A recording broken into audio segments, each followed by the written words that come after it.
Hi friends, అందరూ ఎలా ఉన్నారు? బాగున్నారా ఫ్రెండ్స్? ఫస్ట్ అయితే నెయ్యి వేసుకుంటాను. పౌర్ణమి అయిపోయింది, పౌర్ణమి ఉపవాసం అయిపోయింది. బోల్డ్ అన్ని వంటలు చేశాను, పచ్చడి చేశాను, పప్పు చేశాను, దొండకాయ వేపుడు చేశాను, సో పులిహార చేశాను, సజ్జప్రసాద్ ఇవన్నీ చేసేసరికి కొంచెం నేను బీపీ వచ్చేసినట్టు బాగా నీరసంగా అయిపోయాను. సో నీరసంగా అయిపోతే మా చిన్నబాబు బాగా కోపడ్డాడు నన్ను. అమ్మ ఎందుకమ్మా ఇన్ని చేస్తావు? ఏదో ఒక పప్పు ఒక కూర వేసేసుకుంటే అయిపోతుంది కదా. ఇన్ని కూరలు చేసావు కాబట్టి రేపు అసలు ఏమీ చేయొద్దు. రేపు ఇదే పప్పు ఇప్పుడే కదా సాయంత్రమే చేసావు కాబట్టి రేపు ఇవన్నీ ఫ్రిడ్జ్లో పెట్టేసే రేపు పొద్దున్న చక్కగా మనం లంచ్లో చేసేయచ్చు. నెక్స్ట్ డే చేద్ది కానీ ఇవాళ మాత్రం నువ్వు రేపు రెస్ట్ తీసుకుంటేనే నేను నీతో మాట్లాడతాను, లేకపోతే నీతో నేను కటివైపోతాను అన్నాడు. సో అందుకని అనమాట. సో దోసకాయ టమాటో పచ్చడి చేశాను. చూసారు కదా దోసకాయలు ఎలా కనబడుతున్నాయి. దీని రెసిపీ నేను మీకు పంపిస్తాను. అలాగే దోసకాయ టమాటో పప్పు దీని రెసిపీ కూడా నేను పంపిస్తాను. అలాగే దొండకాయ కూర, క్యారెట్ వేసి కొబ్బరి కూర అది కూడా నేను పంపిస్తాను. నెయ్యి వేసుకోండి, పప్పులు అయితే ఎక్కువ నెయ్యి వేసుకోవాలి. ఇది కరివేపాకు పొడి మా అత్తయ్య గారు పడిపోయారు కదా, మా అత్తయ్య గారి కోసం చేసినప్పుడు కొంచెం నేను కూడా దాచుకున్నాను. మొదటి అన్నంలో తింటే చాలా బాగుంటుంది కదా అని నేను ఇది దాచుకున్నాను. సో దొండకాయ వేపుడు చాలా బాగా వచ్చింది. సో ఇవన్నీ ఉన్నాయి కదమ్మా, ఎందుకు అనవసరంగా చేస్తామని చెప్పి చాలా కోపడ్డాడు. నాకు అలా అయిపోయిందని చాలా బాధపడ్డాడు కూడా.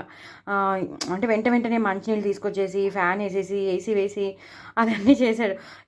ఇదైపోయాను అనమాట. సో అంటే పొద్దునుంచి ఏం తినలేదు, ఆ పనిలోనే పడిపోయాను. సో రికార్డింగ్ కూడా చేస్తూ ఉంటాను కదండి. సో ఇవన్నీ చేసేసరికి ఇదైపోయాను. సో అదనమాట. ఈ రెసిపీస్ అన్నీ రికార్డింగ్ చేస్తూ ఉంటాను కదా, డబల్ టైం అవుతూ ఉంటుంది మాకు. సో అదనమాట. సో అందుకని ఇవాళ టమాటో పప్పు, దోసకాయ టమాటో పచ్చడి, అలాగే ఈ వీటితోనే గడిపేస్తాను. రేపు కానీ చేయొద్దన్నాడు. ఇవాళ అసలు ముట్టుకుంటే ఒప్పుకునేది లేదు, హ్యాపీగా పడుకో అని చెప్పాడు. మరీ చెప్పి కాలేజ్కి వెళ్ళాడు.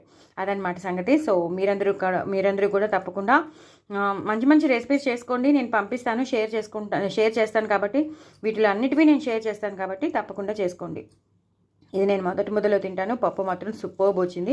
దోసకాయ టమాటో పప్పు చాలా బాగా వచ్చింది. అప్పడాలు కానీ వడియాలు కానీ ఏదైనా ఉంటే తప్పకుండా మీరు నంచుకొని తినండి. ఎంతో టేస్టీగా ఉంది, ఎంతో టేస్టీగా ఉంది. సూపర్బ్ వచ్చింది. రెసిపీస్ పంపిస్తాను కాబట్టి మీరు చూసుకొని చేసేసుకోండి.